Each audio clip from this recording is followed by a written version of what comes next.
The championship currently stand at 10-1. Safe to say our Bobby Marks isn't interested in betting on him anytime soon. Take a listen from yesterday morning. Unless these type of players are going to come here on a cheap deal, certainly a player like maybe Jamal Crawford or Jared Dudley, Tyson Chandler, Joakim Noah, this is going to be your rosters. You're going to be built out with 5 players on minimum contracts. And Greeny, I'm going to make a bold prediction here. This group will not make the playoffs next year. Whoa, Bobby just dropped a bomb on the show yesterday morning. We welcome him back in now. We hope that you'll continue to make some waves here, Bobby, but you definitely made waves with that one yesterday. Okay, if the Warriors aren't making the playoffs, who do you have in? Show us your teams. Well, these are the 5 right now, and I think even with the Lakers with 5 players under contract, they are my number 1 seed. Denver, the continuity factor, 12 players under contract from a team that was 1 game away from the Western Conference Finals. The Jazz, the big winners of the summer, Bojan Bogdanovic, Mike Conley, Ed Davis, Jeff Green.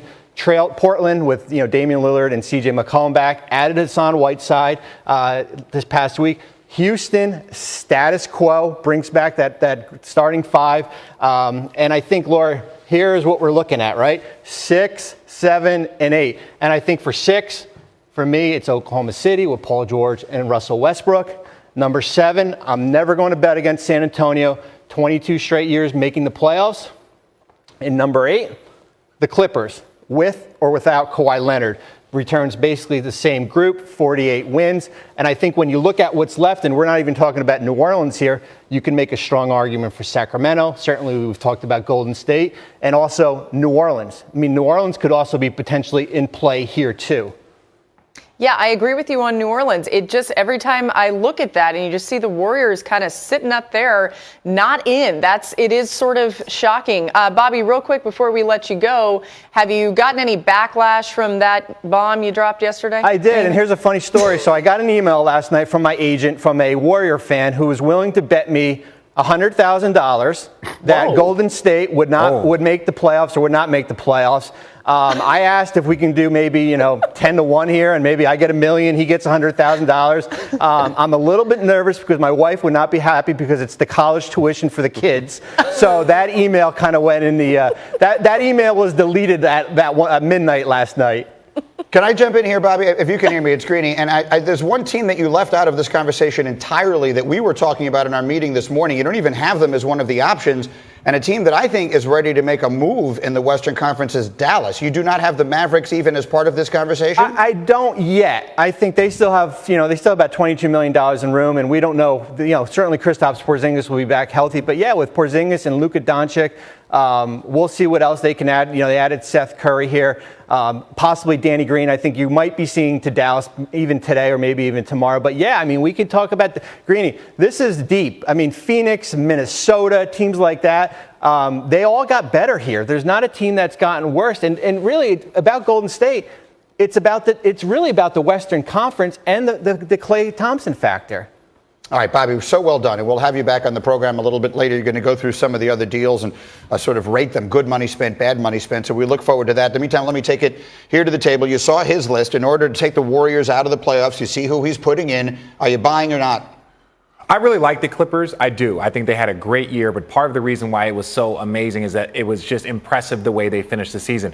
Don't tell me that that team, if a healthy Steph Curry is a 2-time MVP and played great with Kevin Durant out, so you can see that he still has that extra gear, and then you add D'Angelo Russell. They have some solid pieces, not great, but don't tell me that those two guys are not better than what the Clippers can roll out there. Well, I'm just looking at Shai Gilgeous-Alexander. Good young player. Going to be a good young player. Going to be a good player for a long time in the NBA.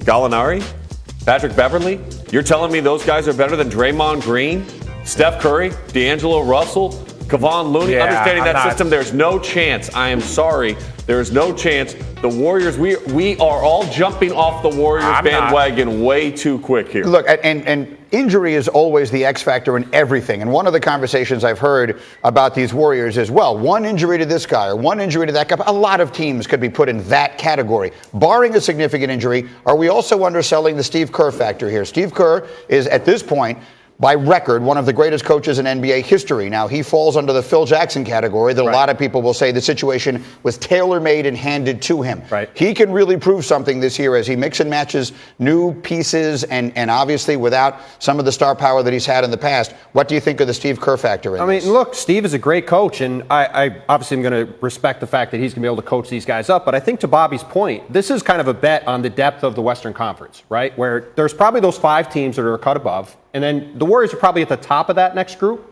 but it only takes a Steph Curry injury or something for them to drop out. And there are 6 or 7 teams. He didn't have the Pelicans up there, who I think are going to be way better with J.J. Redick and Derek Favors. Yeah. The Mavericks, to your point, if they get Danny Green with Seth Curry, with Kristaps Porzingis, with Luka Doncic, they could be way better. So you're talking about 11, 12 teams.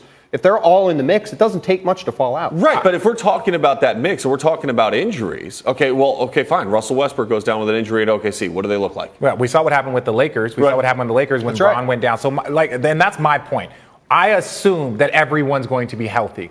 Assuming that everyone is healthy, you have a 2-time MVP, you have a 22-year-old All-Star, and then eventually around the All-Star break for the last 30 games. So tell me this, if everyone's healthy and it comes down to the Kings, the Clippers, and a healthy Warriors team with what they have in the final 10 games, you're going to tell me that those teams are going to play better than the Warriors? And there's a name that you didn't even mention in all of that, and that is the guy who made himself, he took himself from being a second-round pick that was very questionable coming out of Michigan State, and I didn't know that he'd have a place in the NBA at all, and turned himself into a superstar who's going to get some sort of a max contract in Draymond Green, and he's who without Kevin Durant on the floor, in his contract year, who without Kevin Durant on the floor, when he facilitates the offense, showed you again in the playoffs this year just how good he actually can be. No, I couldn't agree anymore. So when you look at a guy that is an all-defensive player, a defensive player of the year, like they still have a good amount to at least make the postseason. If they're healthy, I'm sorry, I can't jump off the bandwagon. And that's the best argument against Bobby is that Draymond Green in particular is going to come out like a house on fire because he wants to get that Supermax contract next summer and get, win Defensive Player of the Year and make an All-NBA team to qualify for that. So making the playoffs is all well and good, and obviously, as we can see, this coming year in the Western Conference, it will feel like it was an accomplishment. But the more important question is, how many teams feel like they could win the Western Conference? How deep does that go? He had sort of a group of 5, and then everyone else sort of coming up from behind.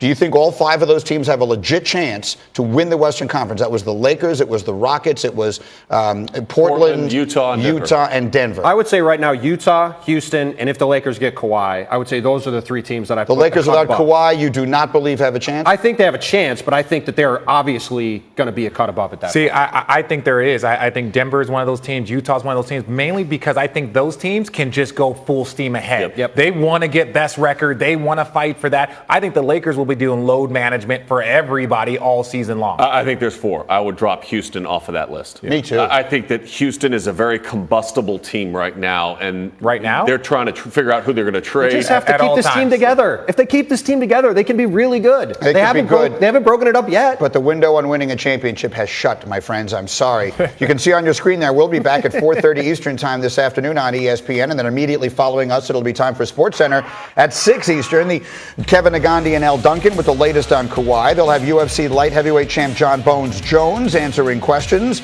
and highlights of American Coco Gauff from her second-round match today at Wimbledon. SportsCenter, 6 Eastern on ESPN and the ESPN app right after our Get Up special. Coming up, I will make my pick for the 2020 NBA MVP. You may call me an idiot, but at the end of the day, I'm going to be right. That's next. Get Up, ESPN 2.